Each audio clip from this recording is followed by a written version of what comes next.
iluminação eficiente, ela é aquela que também é voltada para todos os usuários daquela via. Então, ela precisa ser voltada para o pedestre e também para o ciclista, se tiver ciclovia naquela via ou não. Exatamente. E tem uma outra coisa também, né, quando a gente fala nessa questão da iluminação. Para quem que a gente está iluminando?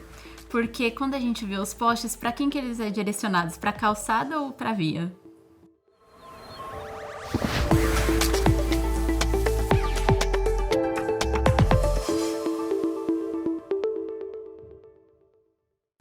Olá pessoal, sejam bem-vindos ao Habitability, um podcast e videocast oferecido pela MRV & Co e apresentado por mim, Luiz Gustavo Pacete. O tema de hoje é iluminação pública e segurança. Algo que a gente só dá falta quando não tem. Camila Lohane, assessora técnica da Prefeitura de São Paulo. Falei certinho o sobrenome? Fala certinho. Mas também, além do Lohane, também tem o Alves, né? Isso. Então, tá bom, mas deu certo. É bom que o Camila Lohane todo mundo encontra nas redes. Aí, ó, já gera um lead aqui. E a Marina Pereira da Silva, coordenadora na empresa Acertar Engenharia. Certinho? Certo, isso mesmo. Bem-vindas.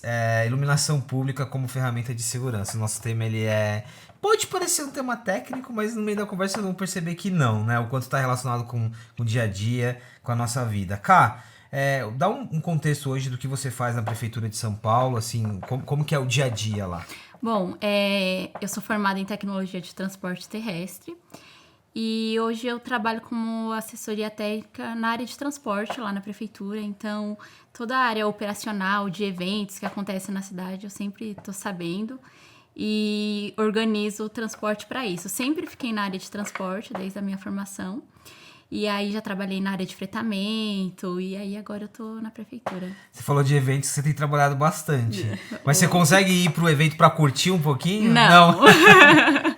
Então, tá acontecendo muito evento aqui em São Paulo. Por exemplo, semana passada tivemos GP de Fórmula 1 e por aí vai. Então é uma área com bastante trabalho, pessoal, bem dinâmica. E Acertar Engenharia, assim, o que você faz lá e qual que é a especialidade aqui de vocês?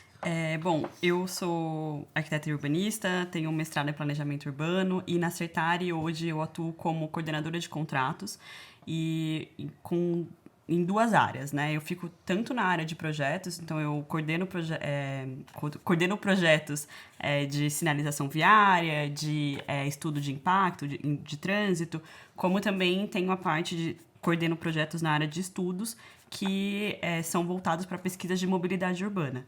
E aí, minha maior parte do tempo, eu fico muito direcionada para uma pesquisa de origem e destino, que a gente está fazendo no município do sul do país. E aí, a gente também tem um outro estudo de segurança viária. Então, lá na Acertar, eu fico muito nesses 3 projetos, que são de segurança viária, de mobilidade urbana e também na área de sinalização.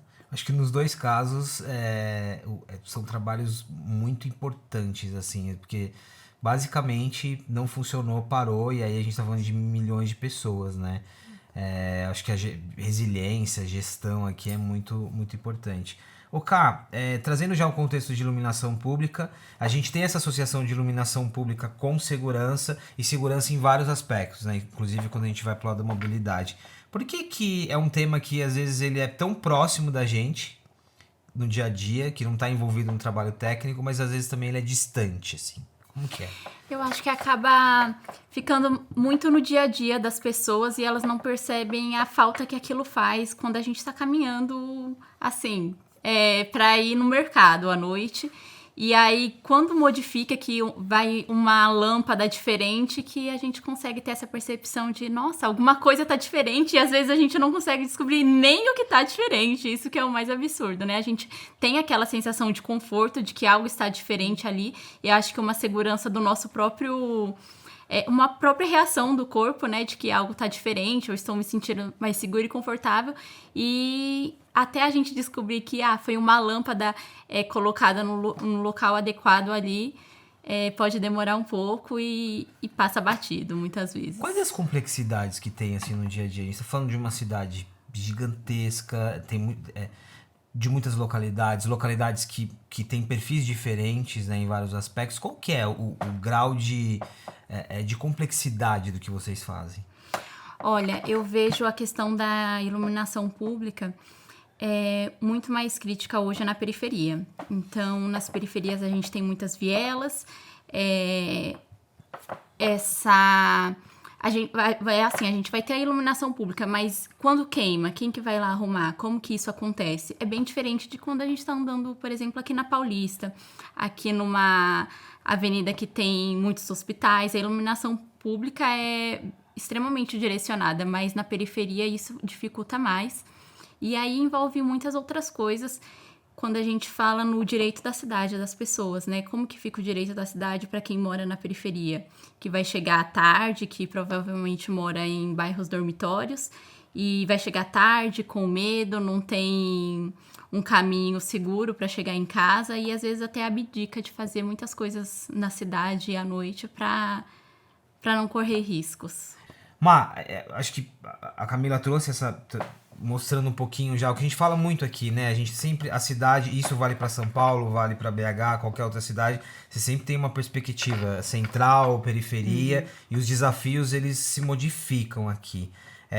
Ainda falando sobre complexidade, quando você olha a cidade como um todo, para você conseguir resolver o desafio da periferia, ter uma comunicação, fazer com que o serviço chegue, fazer um mapeamento, do que a gente está falando aqui, até porque na sua formação, né, como arquiteta, tem muito desse olhar do amplo, né? Eu acho que tem uma questão muito importante nessa discussão, que é uma escolha política, né? Então, eu acho que uma coisa... A gente acaba dando muito olhar para os espaços mais... por exemplo, a Avenida Paulista, muito mais difícil de acabar a luz lá, porque é um lugar muito visado, né? É muito importante. Então, aqui na Paulista faz mais sentido a gente manter aquele lugar organizado, enquanto que nas periferias não se tem um olhar voltado, né, para esses espaços. Então, eu acho que isso é um ponto muito relevante nessa discussão, assim, da gente trazer também essa decisão política, né, de ter as coisas funcionando. Na periferia é mais fácil de se naturalizar de que não chega, né, a informação de que a luz está faltando lá, ou a gente vai arrumar, é mais fácil de deixar de lado, enfim. Eu acho que tem essa questão que eu acho que é importante da gente destacar, assim, nesse ponto. E aqui é amplo, né? A gente tá mirando na segurança, mas é uma questão de negócio, porque como você falou, isso prejudica o comércio do bairro, isso prejudica as pessoas transitando, se movimentando na rua. O acesso à cidade, né? Acesso à cidade, acho que isso é um termo importante. Por isso que não é uma discussão só técnica, né? Exato. Tem uma relação hoje, o exemplo que você deu da luz e da sensação de conforto. Hoje é fácil mapear isso, uma redução de iluminação versus redução de criminalidade, ou não, ou ainda é algo a ser construído em termos de informação? Até dei uma pesquisada ontem em alguns estudos, né, de que fazem essa combinação, né, de entender quanto que a iluminação reduz. E aí eu encontrei uma matéria que dizia de um estudo feito em Nova York, e aí foi feito, óbvio, é uma referência diferente, mas enfim, acho que dá pra gente talvez trazer pro contexto, porque eu acho que também tem uma fala muito importante que a Camila falou, de que a gente precisa aprender a mapear e a monitorar, né? Então, assim, pra gente saber se a iluminação vai melhorar ou não, a gente primeiro tem que fazer uma análise de como tá hoje. Monitorar hoje, fazer estudos agora, pra gente, assim que tiver alguma mudança, entender se houve ou não aquela medida foi benéfica ou não, né? E aí, então, eu encontrei esse estudo de Nova York, que eles fizeram em 40 ruas que foram sorteadas lá na cidade, e eram 40 ruas específicas de que a polícia não conseguia fazer, tipo assim, a cidade toda passou por um processo de redução de crimes na cidade como um todo, mas essas 40 ruas não melhoraram. E eles não entendiam o motivo.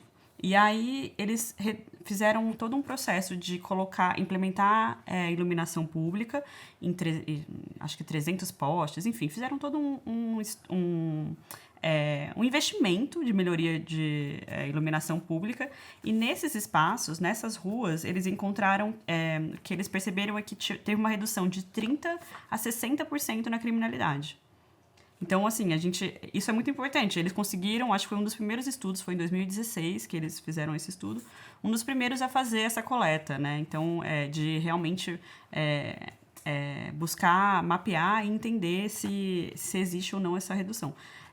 E eu acho que isso ainda no Brasil é muito pouco, né? A gente precisa ainda entender a importância da iluminação e de também, antes de implementar aquela política, também já fazer um estudo prévio, né, de como estão as coisas hoje, para a gente conseguir fazer um comparativo depois.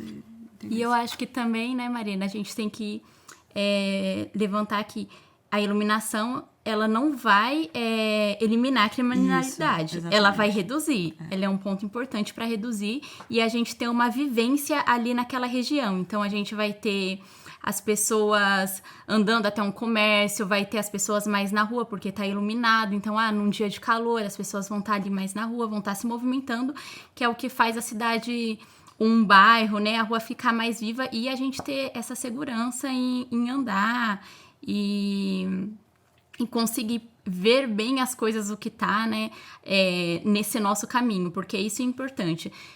A gente ter uma iluminação adequada para identificar o que está na nossa frente e não ter medo daquilo e conseguir caminhar tranquilamente. Na verdade, só tem uma outra questão que eu acho que é muito relevante também de falar, que eu acho em relação à iluminação, de que a gente, puxando esse gancho, né, que a Camila falou, de que a iluminação ela vai ajudar, né? Então, e eu acho que também ela não vai reduzir 100%, ela não é porque está muito bem iluminada uma via de que vai acabar com os índices de criminalidade naquele espaço, né? Eu acho que também isso a iluminação ela tem que ser muito atrelada ao zoneamento daquele espaço, daquela área, com fachadas ativas, com comércio, com vida urbana, né? Não adianta a gente colocar muita iluminação numa via e um pedestre passar sozinho, ou uma mulher passar sozinha naquela via durante um determinado horário, mas tem muita iluminação, mas ela tá sozinha. Ela ainda tá sozinha, né? Então, assim, a gente não vai melhorar... com a iluminação, a gente pode reduzir... a prática de crimes, reduzir, né? Mas a gente não vai impedir com que isso aconteça. Então, ela tem que ser sempre atrelada a outras qualificações do ambiente, né? Outras melhorias daquele espaço público. Agora que você deu esse exemplo, eu fiquei desenhando aqui na minha mente uma via com muita iluminação e uma pessoa sozinha. E aí pode surgir até o efeito contrário, na verdade, Sim. né? De você tá ali, a luz, ela coloca ela te direciona, foco. Ela te direciona. E é interessante que está claro aqui a importância de ecossistema, né? É um planejamento como um todo, não é só a iluminação pela iluminação, mas assim, é tudo que está ali no entorno. E aqui também passa por uma questão de planejamento, né? Isso acontece muito, Pacete, em um ponto de ônibus.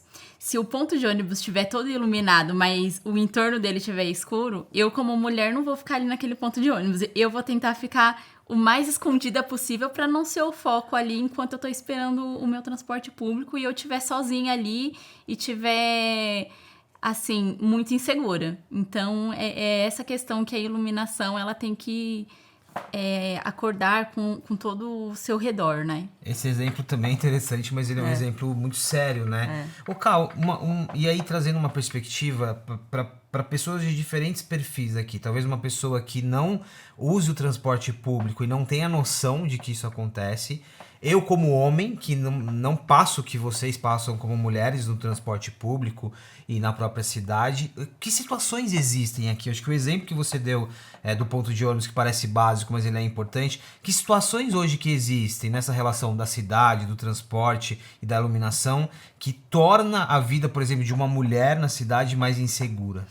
Olha, eu acho que um exemplo muito grande é quando a gente muda o nosso caminho para um caminho que é maior. Eu vou chegar em casa, se eu for por essa rua, 100 metros, mas essa rua é mal iluminada. Então, se eu for pela outra rua que é mais iluminada e eu sei que eu posso encontrar mais pessoas ali e é a 250 metros para chegar na minha casa, eu vou por aquela rua. Então, a gente vai escolher caminhos que sejam mais longos, mas que eu, como mulher, vou me sentir mais segura. E aí eu vou dar até exemplo pessoal meu, porque eu trabalhei durante 3 anos à noite E aí, na hora de chegar em casa, eu moro na periferia, eu moro na cidade de Tiradentes. E na zona leste de São Paulo, né? O último bairro aqui de São Paulo. E aí eu chegava por volta das 5 horas da manhã em casa, porque eu trabalhava à noite, era próximo uma empresa de garagem. E aí, como que eu chegava em casa? Eu tinha que pedir para uma vizinha ir me buscar no caminho para eu conseguir ir tranquilamente em casa. Porque não era sempre que meu pai estava em casa também, porque ele saía muito cedo.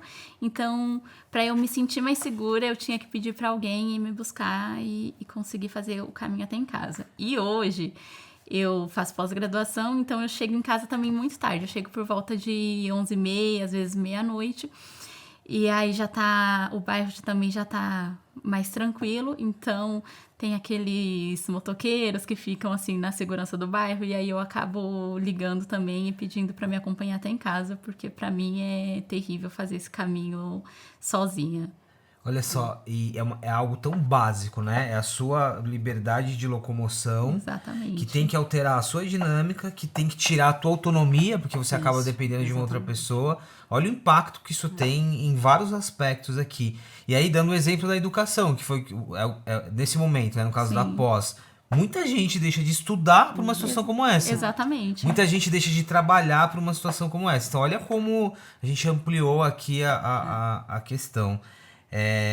Má, aí tem um aspecto que a questão do ecossistema que você trouxe. Acho que ficou muito claro. As fachadas, o entorno e por aí vai. E do ponto de vista de dados e informação hoje, a gente tem falado muito sobre cidades inteligentes, né? Em tese, o uso da tecnologia para impedir, por exemplo, que eu tenha uma desproporcionalidade em saber que tem um problema na Paulista, mas tem um problema na cidade de Tiradentes, né? Hoje, em termos de tecnologia, em que passo a gente está de ter integração, de ter inteligência e por aí vai? A gente ainda está no passo de conhecer as tecnologias.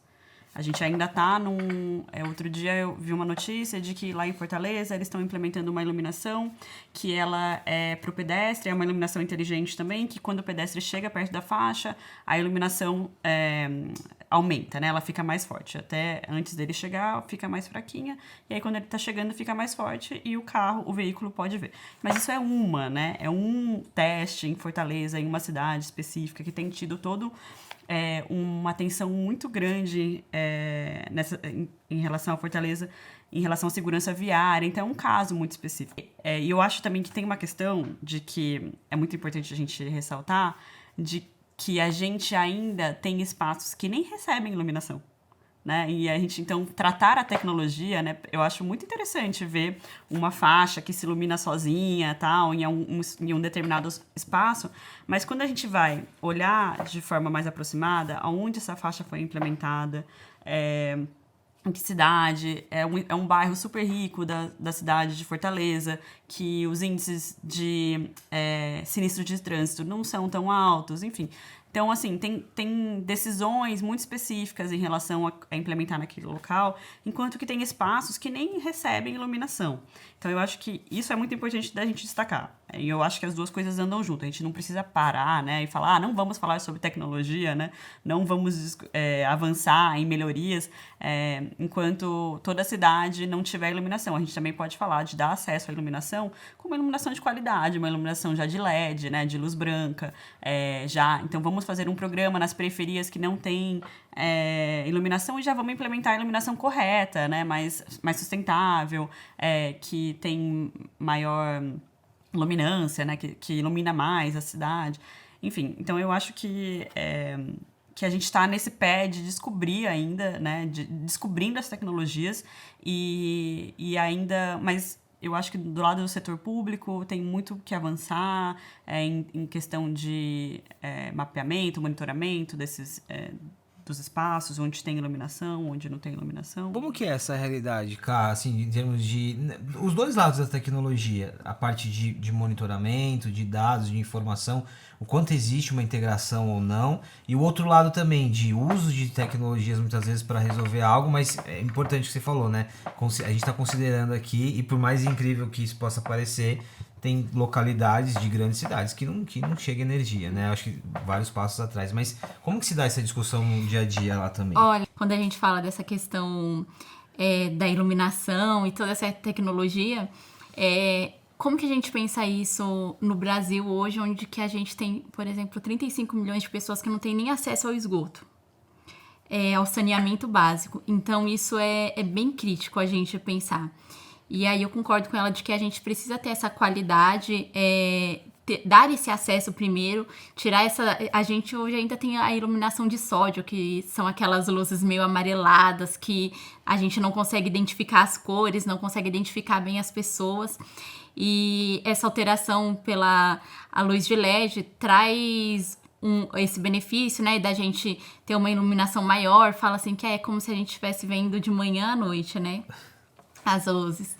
E além disso, o LED, ele tem uma telegestão, né? A Marina deu o exemplo de Fortaleza, mas em Recife também desde 2020 está acontecendo uma atualização nos LEDs de lá, em que eles colocam uma telegestão em que eles conseguem ver qual LED queimou, o que precisa arrumar, eles conseguem ter esse monitoramento, acompanhar de perto isso. A prefeitura conseguiu implementar isso na cidade.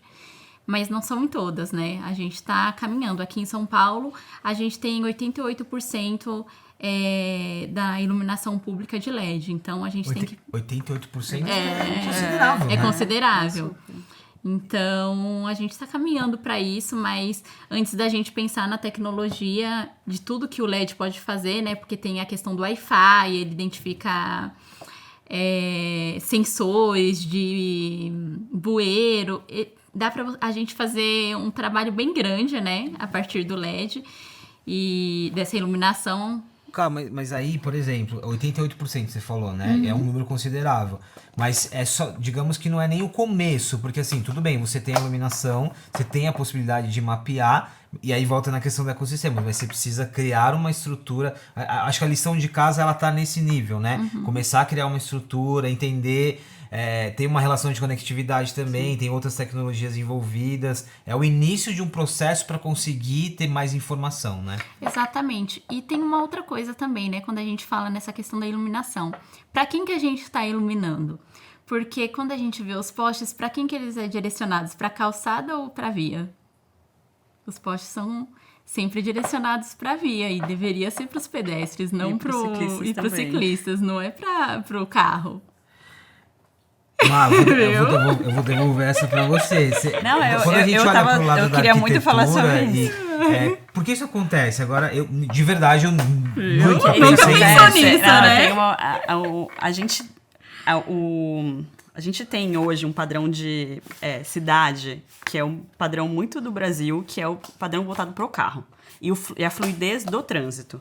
O trânsito de veículos, né? De um veículo particular.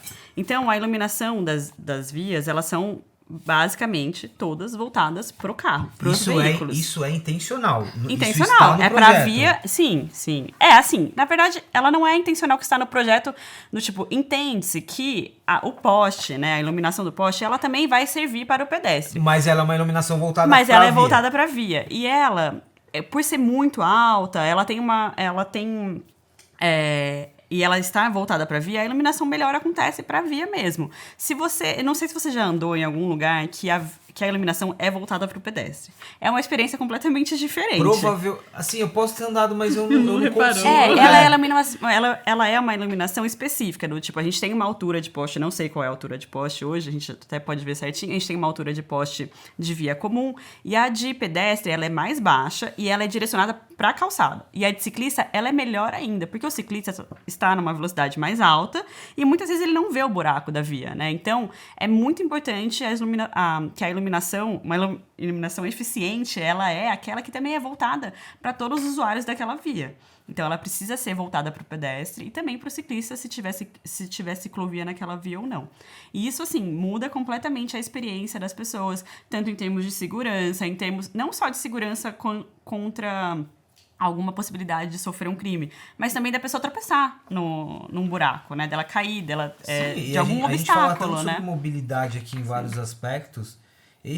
Eu acho que como muita gente está nos ouvindo que não está muito acostumado com o assunto, se surpreendeu agora, porque eu não tinha, de fato, essa noção Vou observar. Agora eu vou fazer essa observação. Assim, aqui onde eu estou, essa iluminação, ela tá voltada para quê, né? Deixa eu aproveitar que a gente entrou nessa discussão e já trazer muito do que você já estuda e falando, associando iluminação com mobilidade, com trânsito, com transporte. Eu queria levar agora a nossa conversa para a segurança que conecta pedestres, que conecta o transporte público.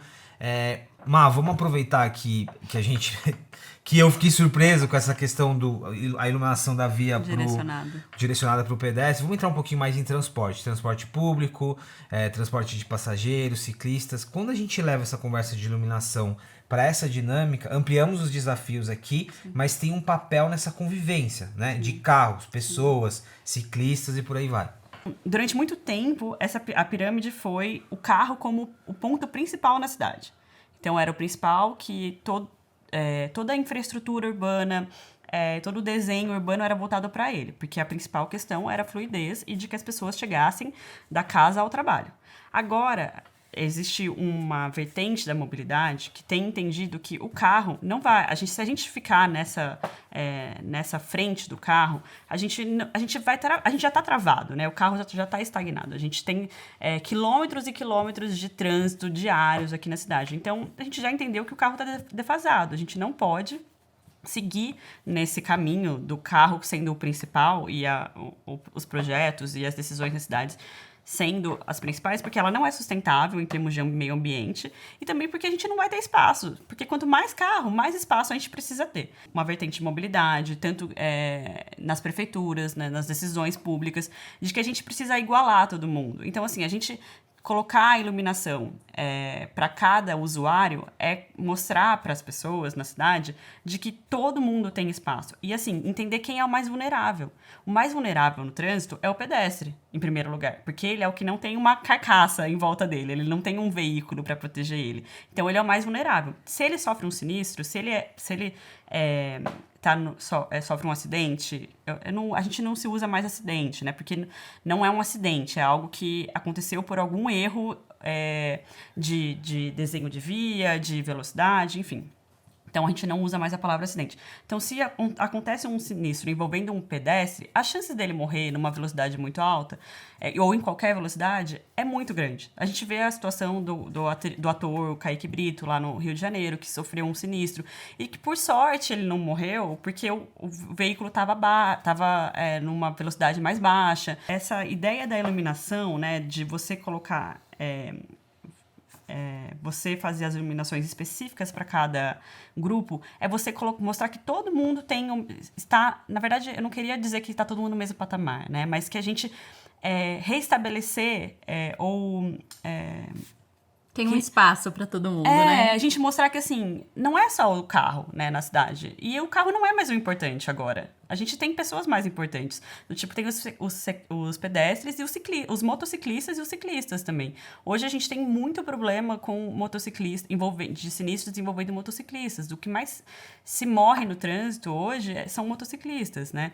Então, a gente precisa entender que essa lógica do carro como o principal, a primeira parte da pirâmide, ela tem que ser invertida. Então, a gente tem outras pessoas mais vulneráveis e que precisam de maior atenção. Então, a iluminação para o pedestre, ela é muito importante porque ele é o mais vulnerável naquela via, né?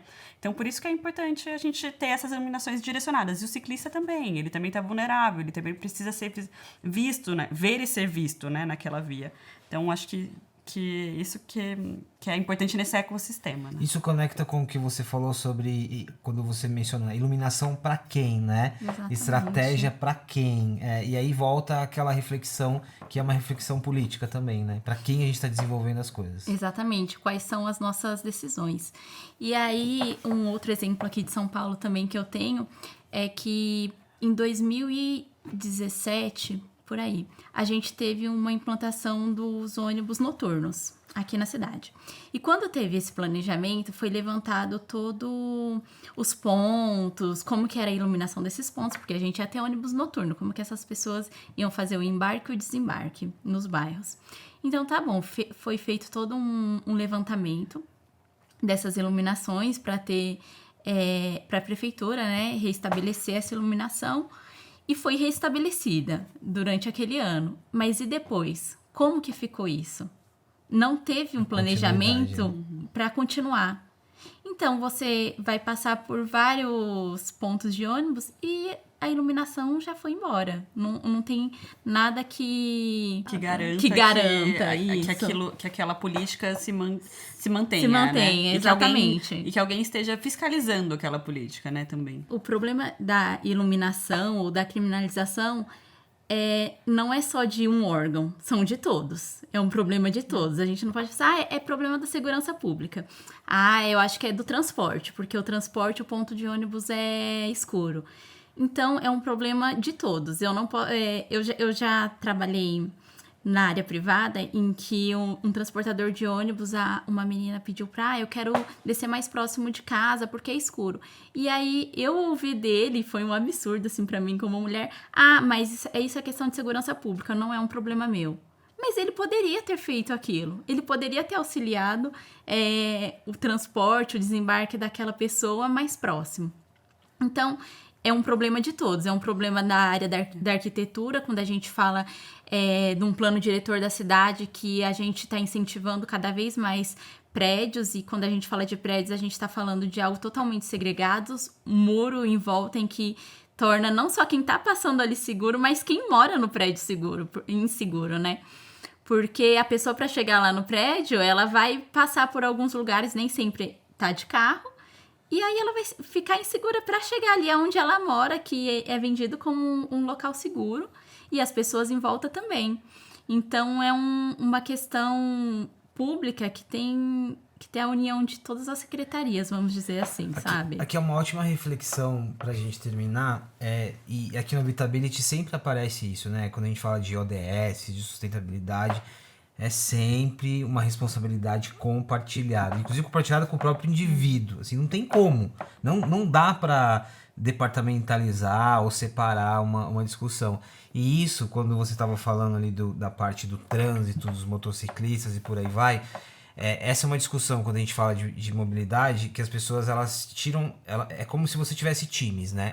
Eu tenho o time dos motoboys, eu tenho o time dos motoristas de carro, eu tenho o time dos pedestres, quando na verdade todo mundo é pedestre. Sim. Quando na verdade todo mundo se serve economicamente dos motoboys que trabalham para vários tipos de demandas aqui.